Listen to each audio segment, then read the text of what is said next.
Dominique Tapie est prête à tout pour laver l'honneur de son mari. Ce dimanche 26 mars, la femme de Bernard Tapie était l'invitée de Mohamed Bouafsi dans Focus Dimanche, sur RTL. L'occasion pour la veuve de balayer les rumeurs les plus folles au sujet de l'ancien homme d'affaires. Dominique Tapie brise le silence. Le 19 mars dernier, dans 7 à 8 sur TF1, celle qui a partagé la vie de Bernard Tapie se confiait comme jamais sur son couple. Elle confiait notamment avoir eu envie de jeter l'éponge et quitter son mari à plusieurs reprises. On a eu des grands clashs. Et puis, il est revenu me chercher, il a fait amende honorable et il a fait des efforts. Il fallait, de temps en temps, le rappeler un peu à l'ordre, avait-elle confié. Très amoureuse du père de Sophie Tapie, l'essayiste a toujours pardonné les crises de jalousie de son défunt mari. En début de semaine dernière, dans cet avou sur France 5, elle s'est d'ailleurs remémoré le dernier coup de sang de l'ancien président mythique de l'Homme.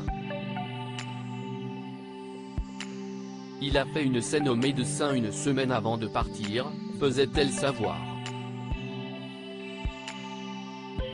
Ce dimanche 26 mars, Dominique Tapie a accepté de se livrer sur son mari, au micro de RTL. Elle le décrit comme un homme exceptionnel et plein de paradoxes. La mère de Sophie Tapie fait savoir qu'elle refusait que la vie de son époux soit retranscrite dans une mini-série, à paraître sur Netflix. Bernard Tapie et les paradis fiscaux. Au cours de ce même entretien avec Mohamed Bouafsi, Dominique Tapie a été invitée à parler des nombreuses rumeurs sur les paradis fiscaux de son mari, disparu le 3 octobre 2021. En effet, le 11 avril 2013, le Nouvel Obs sortait une enquête au sujet de la fortune de Bernard Tapie et sa famille, qui s'élevait, à l'époque à 400 millions d'euros. Une coquette somme qu'il aurait pris soin de placer à l'abri. Il éparpille sa fortune entre Bruxelles, Londres et Luxembourg. Sans oublier Malte, l'île de Man et des chèques tirés sur son compte à la Société Générale à Monaco. Un véritable safari des paradis fiscaux, écrivaient nos confrères. 10 ans plus tard, les rumeurs de paradis fiscaux refont surface.